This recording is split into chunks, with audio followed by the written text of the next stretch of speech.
Hey, y'all, welcome to the Christmas episode of the greatest football podcast on earth, Francamente. My name is Franca. I'm your host. I'm so excited to be here with you. Please make sure to follow us on all socials, on the YouTube, on all of the things. Give us amazing reviews, amazing comments and likes and all that stuff. And without further ado, here's our last episode of 2024 of Francamente. Hello. Welcome to Festive Fixtures. I'm very festive with my Mrs. Claus little hat on. I've got space buns going. If you're not watching on YouTube, you're really missing out on the look for today. What am I wearing?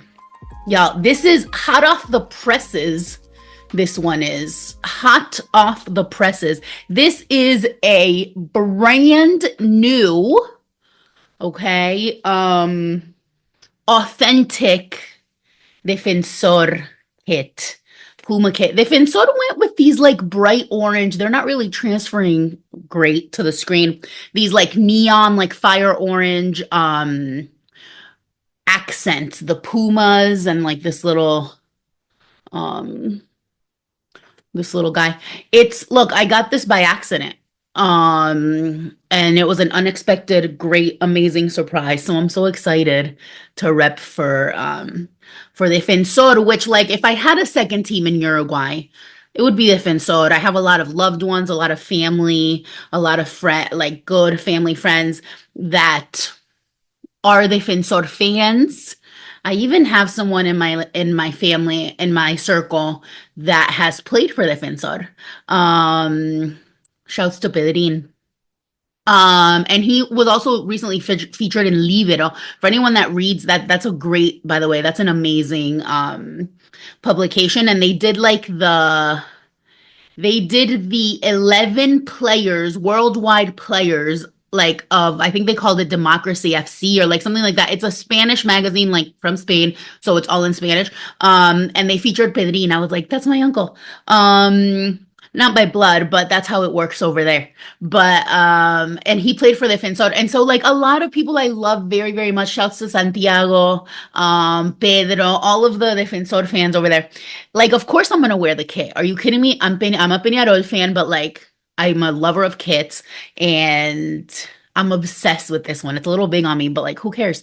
And look, bonus kit is always welcome. We're reflecting today. I don't know what this episode's going to be. We'll see what comes out. But we're going to definitely reflect on the fact that it's been 2 years. It's been 2 years of Real Francamente. I have never once repeated a kit. Never once repeated it. It was touch and go. Because there was a lot of shifting and movement and storage and apartments and here and there and stuff with so I'm like, where are my kits? So and so has them. I'm here, I'm there, whatever. Borrowed kits, but we did it. We got through 2 years of Real Francamente. Never repeating a kit thanks to gifts like this lovely purple kit, which I've always loved that it was purple. They're like unapologetic. Now there is a whole story to why that is. It was like really faded blue. And the history of kit colors is also interesting because it used to be based on what kits would show up in what way on TV. And still to this day, the reason why you can't have two teams, even though now we've got like 8K or whatever the hell we're up to, 16K, you still can't have teams that are too similar or that would have shown up on TV in black and white as the same shade of gray. So that's why you have home and away colors. That's literally like the history of kits. And so Defensor has a whole quirky history with the fact that they were faded blue really. And then they owned and they leaned into their purple heritage, and it's different and it's fun and it's cute. And like, this is a really cute kit. So shouts to my kit delivery plugs. So exciting. So it's been 2 years, y'all. It's been 2 years of almost consistent. We've had our ebbs and flows. There was a couple, times that we didn't drop. Then another amazing thing that happened this year, because we're reflecting, right? We're reflecting on this year. One of the amazing things that happened this year, first of all, was we had guests. Our whole first year was a solo pod, and then we started to implement and experiment with guests, which went wonderfully. Shouts to Carlos of Anticonquista. That's a before and after moment, right? Like before joining Anticonquista and after joining Anticonquista, like that was a beautiful thing I'm really grateful for this year, is having joined up with Anticonquista. Shouts to Carlos who was on the podcast, and that was one of my favorite episodes this year, by the way. Aaron was on. We've had like really cool, amazing guests. We also like changed a little bit in structure. When the Anticonquista moment did happen, I said, when the merger of the century happened, I was like, okay, this is a different audience. I'm never gonna look. Real Francamente is never gonna stop. Like we can't stop, won't stop. Like Real Francamente is my baby. I will always have her. And so I was like, I want to do something also for an audience that isn't necessarily into football, even though I always say this podcast is about football, but also it isn't, right? And so we went back and forth with our editor extraordinaire, our producer extraordinaire, of like, what are we gonna do?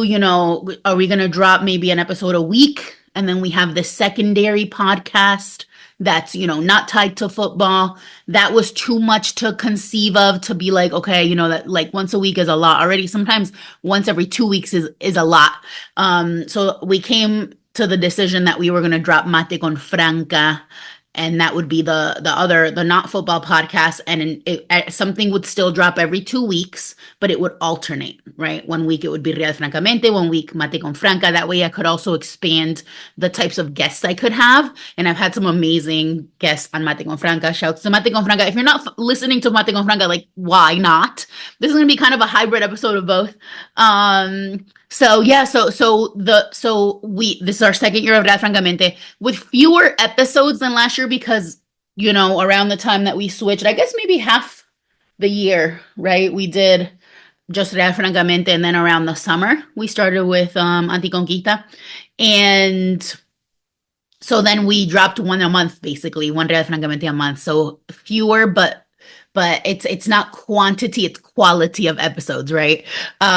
So yeah, so this was a big year for us. Look, I have to philosophize here a little bit about this. First of all, I know a lot of I've been really depressed for probably the majority of this year. Recently, mostly because I feel like no one cares about anything but themselves. I feel like people are selfish. I feel like people are clout chasers. The engagement's way down, but like that's not something I ever am like, I don't live or die by engagement. Like I'm doing what I want, and like if it hits great, and if it doesn't, you know. But it's been down, and so I've been like kind of like thinking about, what are we doing? And people are like, "Oh, it's the holidays." I get it. It's the holidays. Look, I used to be a holidays bitch. I used to love Christmas. I've never been religious. My family has never been religious, but it's always been about just like the fun of Christmas, right? Like Uruguay was the first country to separate church from state, and like and thus, okay, and because of that, they actually don't call the holidays officially on the federal calendar like Christmas or Easter. Like they give them different alternative names. But my point with that is that it's never been for us about religion. It's just like, oh, about fun, or like whatever over there, summer, And so like lately Christmas has been like really depressing. So my point is that like, yeah, it's Christmas. Okay, like whatever. It's just another day. I'm excited to cook and be with family and stuff like that. But like, I mean, yeah, like the world stops. I don't know. I feel like it's 2024. People are like, oh, like so like obsessed. Like, what are we doing? There's people that are dying. So I don't know. I'm just having a lot of complex thoughts around that being the reason why, people are like too busy to like a post or whatever. But I guess it's valid. But with that being said, I'm also not That's why I'm not worried about A, not dropping or like going on break. We might do a little tiny break in January. We'll see how January goes. So I'm not sure like if Mate con Franca will drop on schedule, like in terms of in 2 weeks. Maybe I'll take a little winter break myself while I'm teaching, but while I'm off from teaching. But everyone's like, oh, this year sucked. This year did fucking suck. This year did fucking suck. I don't know about the whole like, oh, next year can be better. Like, look, if today is 2024 and tomorrow's 2025, that's a social construct. It's not, there's nothing inherently that means that tomorrow we snap our fingers and things are good. We have to make things good. We have to fight for justice. We have to fight to end the genocide. We have to actually do something, right? We have to actually like fight our own, party if we're talking politics. We have to like do something. We have to take to the streets. Look, it's not just going to get better just because it's 2025. And that's my point. That's why I'm like, okay, I get it. It's the holidays, but it's like we're still here. Like I'm not gonna, so I don't know. I've just been in like this like weird mood of why I'm like, well, what is the point of anything and all that stuff. But I did want to just hop on here and at least have a little short episode. Because, it's my baby. It's my baby. I wanted to show off this kit. I don't know what 2025 has in store for us. Maybe it's more of the same. Maybe a little revamp. I don't know. I don't know. And I don't want to ever tie that to an arbitrary time thing. It's like, great, Happy New Year. Like, this is the year Trump comes. What are we gonna do? Take to the streets. So people really did pretend to be about it for like 3 weeks after the election. And then they're like, no, we're good now. We're going back to brunch, which is like, yikes. A lot of clout chasers, a lot of people using words they don't know what they mean, a lot of people pretending to be something they're not. It's been really disheartening. But, I always say I'm not new to this, I'm true to this. I've been like this my whole life. And there's ebbs and flows. And like I've always been proven right. I'm always right. I'm always correct. Like, haters hate that, but like it is just true. And so people will come back around, hopefully. And I'll be here to tell you I told you so, but also to continue the revolution, right? Which is what we need to do. So yeah, I don't know, y'all. Let's take a tiny break. And then this is I'm calling it a tiny episode. And then we'll be right back with some more.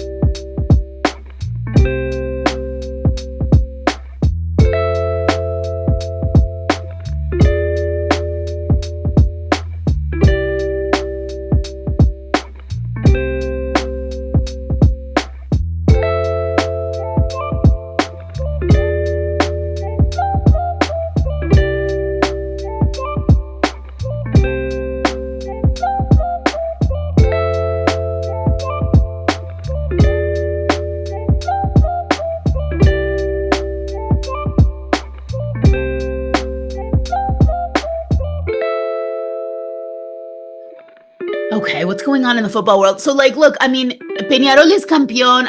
I don't remember if the last episode, like, I had talked about that. I know I wore the Peñarol. I don't really know if what I had talked about exactly. There's really cool stuff going on, and also some some not so cool stuff. Look, City. Look, we got to talk about City. Um, Listen, I've been saying this for weeks, okay? There's proof of it because I post everything everywhere. I've been saying this for weeks. And people are catching up and catching on now. But City failing, it's no coincidence, aside from all the bullshit that's going on, okay, with their charges or whatever. It's no coincidence that City's failure coincides with Rodri's injury. People who are haters, people who are, like fans of the fascist team in Spain and fans of that mediocre, overrated idiot who didn't win the Ballon d'Or, who didn't deserve it. So it's a good thing he didn't. but people who are blinded by their love for that man claim that Rodri didn't deserve it. And you know, and it's been a weird year because, you know, in terms of like all this other stuff. But my point being is this, like Rodri is not a showboaty, arrogant, you know, player. And so he doesn't make headlines. He doesn't make waves. He's just kind of there. But look at like coincidentally, look, would it the City's downfall coincides with Rodri, and anyone that has claimed that Rodri didn't deserve that Ballon d'Or, look at what's going on.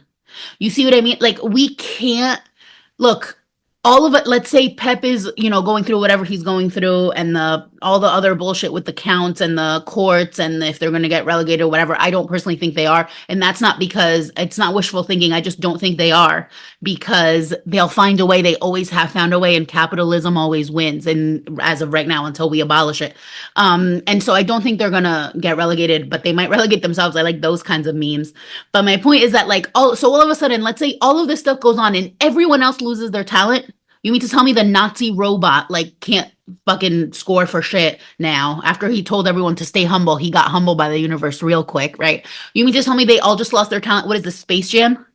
Like, I think that Rodri, and I've said this for weeks, has been way more important to City's success than we have ever given him credit for because he's just a guy. Like he's just a guy. And I think this is kind of proof of that, right? Like the way that this downfall is happening. I really did want Arsenal to win the league though, not Liverpool. But I don't know. Arsenal sometimes can't help themselves. But like there's certain games where you're like, dude, like what are you doing? You could have had this, right? I don't know. It coincides also with like Liverpool doing good. My team, I don't even want to talk about. Well, in Prem, Barcelona, I think is doing fine. Look, it's way better than expected. We literally could have had the worst season ever, and like it's these children are keeping us afloat. So like I will not hold anything against them. I've had the biggest glories. We've had the biggest glory years with Barcelona, and if we're in a slump, who cares, right? Who cares? So the Red Bulls made it to the final and didn't win. But again, them making it to the final was already way more than we could have asked for. Are you kidding me? Like, first of all, also shouts to them for having made it to the final as a Western Conference team. Remember that season? And also as an Eastern Conference team. And it was like, all right, it was cool. It was amazing that they made it. We know that the real champion is the Supporter Shield winner. Like, so they've never won the MLS playoffs, but they've won several Supporter Shields, and like it wasn't in the cards. A lot of things, you know, but I think they put up a good fight. I'm not mad at them. And what else has happened? Oh, there was a cute little like stint in Serie A with I think it was definitely Milan, and they were playing. I don't remember who they were playing, but they brought out little puppies like for adoption, which I think is so cute. Um, we've had, yeah, we've had. Look, I finally. I always said I would go down with the ship in terms of Twitter, and the ship has gone down now, and I had to like I had to like call it a day because it's just unbearable over there. So shouts to Butterfly, Blue Sky. I call it Butterfly. I did it as a mistake once and then it just stuck. And so because of that, I call tweets flutters. Um, and I'm fluttering. And I'm like kind of thriving over there. I've been there for like a couple weeks and I already have like 840 followers, which like I don't care about followers, but like I think at my peak over on Twitter, I have like 1.4 K, and that's because of shouts to the thread TM that put me on the map in terms of football Twitter. And then now that it's gone downhill, like, but that took me years to get to, and like now already I'm like thriving on Butterfly, so I'm excited for that. So find me on Butterfly at Dr. Franca Ph.D. I don't think I will do different accounts for the different like for the podcast and for the business. I do that on Instagram, and it's fine, and it's good that we can actually collab posts on Instagram. I love that feature. I use it a lot. But the more I like develop and evolve like my business, my persona, my brand, right? I'm like, oh, maybe this would be more helpful if it was just in one account. It's too late for Instagram. But I'm kind of like doing the thing on Butterfly where I'm like, I don't have one topic. Sometimes it's football, flutters. Sometimes most of the time it's politics or like, social justice stuff. So shouts to Butterfly for actually living up to the hype. Because at first I was like, oh, it's gonna be bullshit. But it actually really does feel like early core Twitter, which was my favorite era. And I say all that to say because I know that some of you follow me on Twitter and I have not been posting, and I probably won't go back to posting. I haven't deleted accounts or anything like that. Because I'm not sure what I'm gonna do in terms of that yet. But yeah. Follow me on the Butterfly. For more takes, for more hot takes. We're 1 year closer to the World Cup final being in New Jersey. And this year, 2025, we've got a couple big things coming. I think the Club World Cup, and there's a lot of things, all of it being played in the US because, like, capitalism's always gonna win. Horrific news about the World Cup in 2030. Is that the one that got given corruptly to Saudi Arabia? Whichever one it is, because I know they gave a few games because it's the commemorative, 2030. It's the 100 years of the first World Cup, and it should have been in Uruguay and Argentina. And I say Uruguay and Argentina because I know Uruguay's too little to handle it on their own, but Uruguay and Argentina could have done it together. But no, they did this weird shit where some of it's going to be played like in Spain and some in Uruguay and some in Paraguay and some, it's like, look, I'll talk about that in 2025. Okay, I'll make that a topic. But yeah, look, y'all, those of you that have been listeners, OG since day one, anyone who's hopped on at any point between then and now, I'm so grateful for you. Look out for more amazing content to continue. I'm not going to say to come because we've been doing amazing content the whole time. I'll be here for y'all when you're bored at your family holidays. You can listen to episodes of Francamente and Mate con Franca. So thank you. I'm so grateful for y'all, for my fans, for my followers. I love y'all, and I hope you have the best time around this end of year moment. And I hope to see you soon. Catch me on the socials and let me know what you want to see in 2025. Thanks, y'all.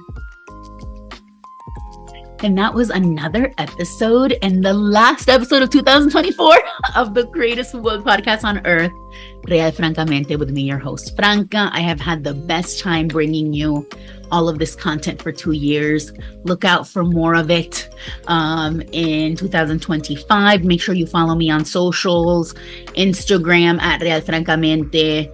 I'm on the Butterfly now. Join the Discord. If you want to join the Real Francamente Discord, let me know. Well, I think the link is actually in the show notes.